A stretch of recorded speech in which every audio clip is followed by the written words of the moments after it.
So when a cheetah gives birth to another cheetah, जब एक Amen. चीता एक दूसरे चीते को जन्म देता so है, the nature is transferred. स्वभाव भी उसमें चले जाता है उसका.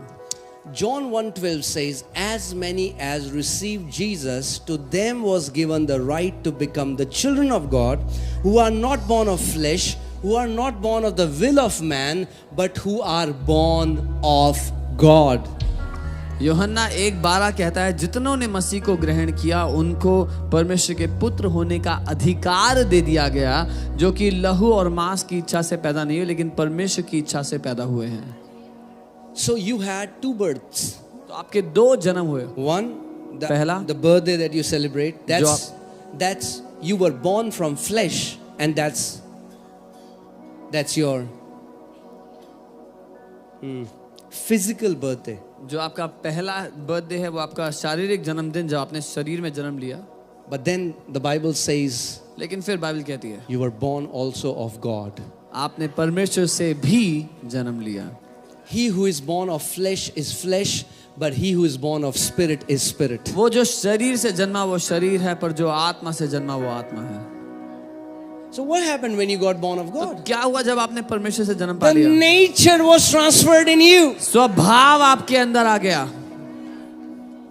And one nature of God is that he is victorious. और परमेश्वर का एक स्वभाव ये है कि वो जयवंत है.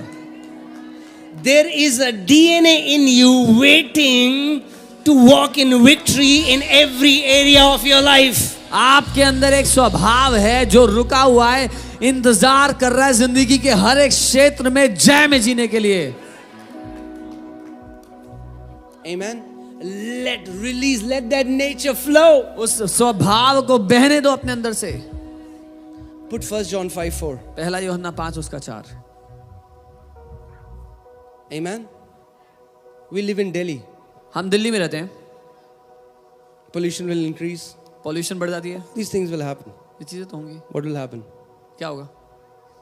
Say, every February, लोग कहते हैं, अरे let हर that फरवरी में nature swallow that उस- allergy in Jesus' name. उस स्वभाव को, उस एलर्जी को खा जाने दो यीशु के नाम में. What has the permission to afflict others does not have the permission to afflict you in Jesus' name. जिस किसी बात को अनुमति है दूसरों को सताने की, आपको हाथ लगाने की भी अनुमति उसको नहीं है. I loved when I was seeing this testimony. You saw the testimony of that sister from Chandigarh. She said, I am from the lineage of Jesus. And this sickness, it has no right to afflict my body. उन Now बहन that's की, how the sons of God talk. Chandigarh से जो उन बहन की गवाही थी, उन्होंने कहा कि मैंने कहा कि मैं यीशु की वंशावली से हूँ, इस बीमारी का मुझ पर कोई अधिकार नहीं है. ये तरीका है परमेश्वर के बेटों का बात करने का. You know, when people go to doctor, the doctor said, okay, sugar, पापा को थी, दादा को, चाचा को, ताऊ को.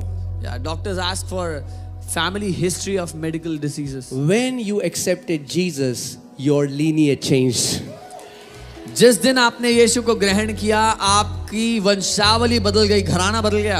अब मेरा जो बाप है उसको ना तो शुगर है, ना डायबिटीज है, ना कोई हेरिडिटरी सिकनेस है. वहां से मेरे पास डायरेक्ट हेल्थ और डिवाइन लाइफ फ्लो कर रही है. Now my father doesn't have sugar, diabetes, any sickness. My heredity is health only.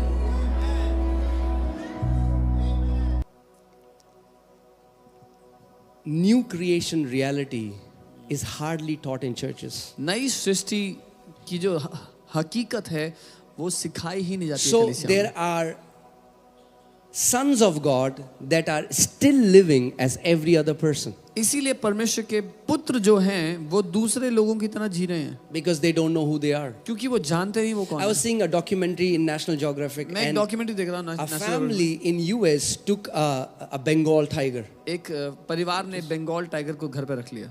It was like their pet. With their dogs, the tiger used to play. उनके पालतू की तरह वो उनके कुत्तों के साथ खेलता था. And what happened? क्या हुआ? The tiger forgot that the tiger is tiger, started living as dogs. वो टाइगर भूल गया कि वो टाइगर है, कुत्तों की तरह जीने लग गया. But what was in his DNA? और उसकी बनावट में क्या था? To be a tiger. Tiger होना. And when he started to grow up, जब वो बड़ा होने लगा, became He would try to jump on kids, and the kids were getting hurt, so they let him go in the jungle. वो बच्चों पे कूदता तो बच्चों को चोट लगने लगी इसलिए उसको जंगल में छोड़ दिया. And then, as they left him in the jungle, जब उसको जंगल में छोड़ा that nature in him started to come out. When you let this overcoming nature come out of you, it has the power to overcome everything that has been dominating over you. जब उसको जंगल में छोड़ दिया तो उसके अंदर जो वो स्वभाव छुपा बैठा था वो प्रबल होने का स्वभाव बाहर आने लग गया. जब आप वो आपके अंदर जो स्वभाव है परमेश्वर का उसको छोड़ दोगे, आने दोगे तो वो हावी हो जाएगा हर एक बात के ऊपर. Amen. Put 1 John 5:4. It says, whatsoever is born of God overcomes this world. और इसमें देखा क्योंकि जो कुछ परमेश्वर से उत्पन्न हुआ है वो इस संसार पर जय प्राप्त करता How है. many people are here are born of God? कितने लोग यहाँ परमेश्वर से जन्म If you'll पाए say हैं? you're born of God, show me your आप hand. If you कहते say हैं I'm born परमेश्वर of से God. जन्म पाए हैं, अपने हाथों को उठाएं. Cancer is in this world. Cancer इस दुनिया में है. Addiction, ला- depression, लालसाएं, allergies. Allergies, All of that is in the world. ये सब कुछ दुनिया में You है. have a DNA of an overcomer in you that has given you the ability to walk in victory over everything आपकी that is working बनावट against में, you.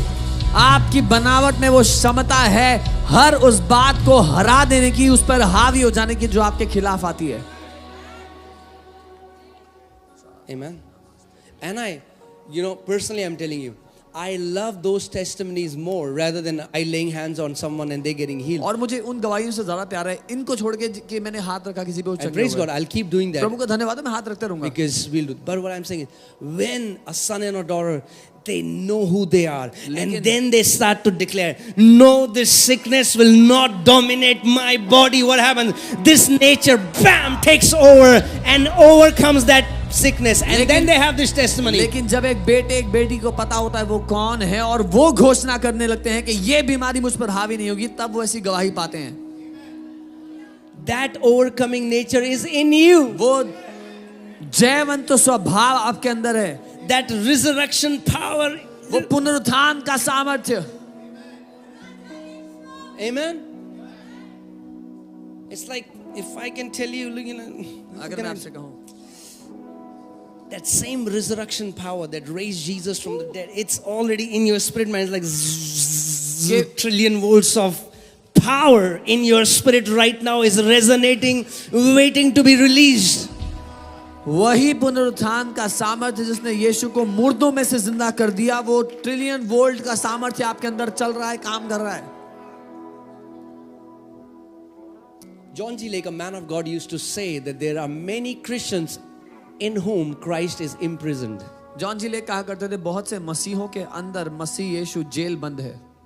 He's already in you, वो अंदर तो है, but many will never release that power, and they will live as all the other ordinary men, and they will die as ordinary men. पर कई उस ताकत को कभी बाहर आने नहीं देंगे, इसीलिए साधारण लोगों की तरह जिएंगे और साधारण लोगों की तरह मर जाएंगे.